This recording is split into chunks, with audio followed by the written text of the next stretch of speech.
Okay, and this is going to be a part 2 to the video. Never, don't date worthless men. So I don't want to be mean and I don't want to call people worthless, but when people don't treat you well, and this goes for all relationships, not just male, love relationships. This goes for work relationships, friend relationships, just, your people that relationships. This you cannot take personal. Okay, some people don't know any better. Maybe they don't know Christ. Maybe they're not saved, and even if they are saved, they're susceptible to jealousy, envy. All of the flesh is susceptible to treating people like crap. And so do not try to figure out people who treat you like crap.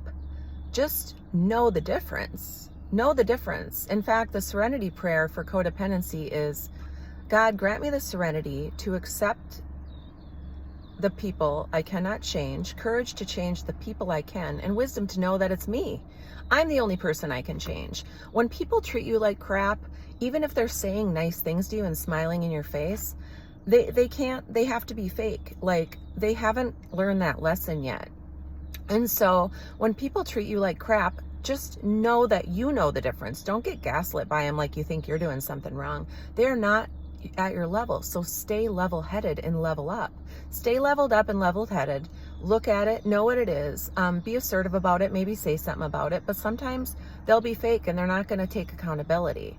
And so you need to know the difference and just to stay away from these people. You have to pray for these people, not stay with these people. And so that's part 2 to not dating a worthless man or being friends with worthless people. Worthless in the meaning that they're useless to you. They're not going to bring you up. They're going to only bring you down. And sometimes you do have to be around these people. And so what you can do in that instance is observe where they're not at your level. Observe and even be taught by them how not to act. Observe that they're not at your level. Observe that they don't have empathy and they're not treating you in the way that they'd even want to be treated. Some people are blind, and honestly, it's probably lessons from above. God works all things out, good and bad, for those who love the Lord. He's going to work out even the worst things for you. I've seen many of my people in treatment find their purpose because of all the shit that they've done. And I have the same. I have found my purpose from, making mistakes. And so just don't be confused by it. Just know that you're on a different level. It doesn't make it good or bad. Even sometimes these people who are, they should be on a higher level because they're in higher management than you. They honestly don't know better, don't know how to treat people, or maybe don't have time to think about it. Or just would treat you in a way that isn't right, or treat clients in a way that isn't right. I've seen the most unethical things happen in treatment settings and doctor settings, with my mom and with just clients who are on all these medications that are actually creating more problems for them than their original problem, like weight gain, tardive dyskinesia. And I've had to, talk to people about that. Like, hey, if this medication isn't working for you, look at the side effects, look up all your medications, and then you decide. You need to be your own doctor. And so I'm not trying to beat up dusty or worthless men, even though they need to level up. Honestly, if you get away from them, it's going to help them level up more, and they all come back. And you don't want them by the time they come back, or you might give them a chance and then realize why you left them in the first place. Been there, done that. If you want a one-to-one session with me, please email me in the link below, one-to-one session. I'm also selling jewelry, and my book will be coming out, Catfish: A Love Story, and soon my Boundaries and Sins books will be coming out. Anyway, I love you. God bless you. Don't hang around with people. Don't try to figure out why they're not leveled up or try to help them level up. This is an inside job. People need to do it on their own. Just know what it is and put them accordingly. There's rows of people in our life. There's the front row people, for front row spot people, who are doing exactly what you're doing, trying to get ahead in life. They're being transparent with you. They're being open, honest, accountable. They want to talk about problems and fix them, not talk about problems and blame you. Then there's people who you need to keep in the second row, where you maybe notice some some hints of shadiness, but you have to actually be around them. Those are for your second row, and you don't put them in first row spots. You place them accordingly. You don't have to cut off relationships.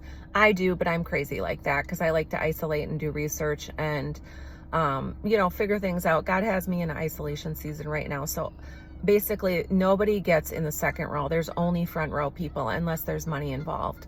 They're front row people. The people that are getting my front row seats are the people who are on a leveled up mission like I am on. People that are maybe going to school, people that have their life in order and are trying to move ahead, people that are not shady or jealous or envious or lying or treacherous or making me feel like crap.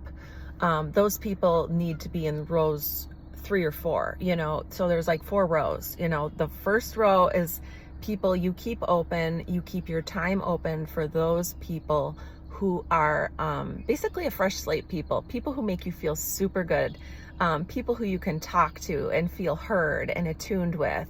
Those are your front row spots. If they've been people who have been shady with you, they're in the second row. Even if they're trying to come back, they're second row people. You're not going to give them first place in your life. Anyway, that is part 2 to why you shouldn't date or try to change a worthless man. You just need to change yourself. Codependency is real. You will get sucked into the tornado even if you put your hand in it. So be careful, because you want to have those first row spots for people that energize you, people that lift you up, people that build you. Just with one conversation, you have energy and you have new direction and focus, and that make you feel good and want to do fun things with you, and not things that are going to make you feel like shit in the morning. Okay? So that's my lesson for you today. I love you. God bless you. And I will talk to you soon. Bye-bye.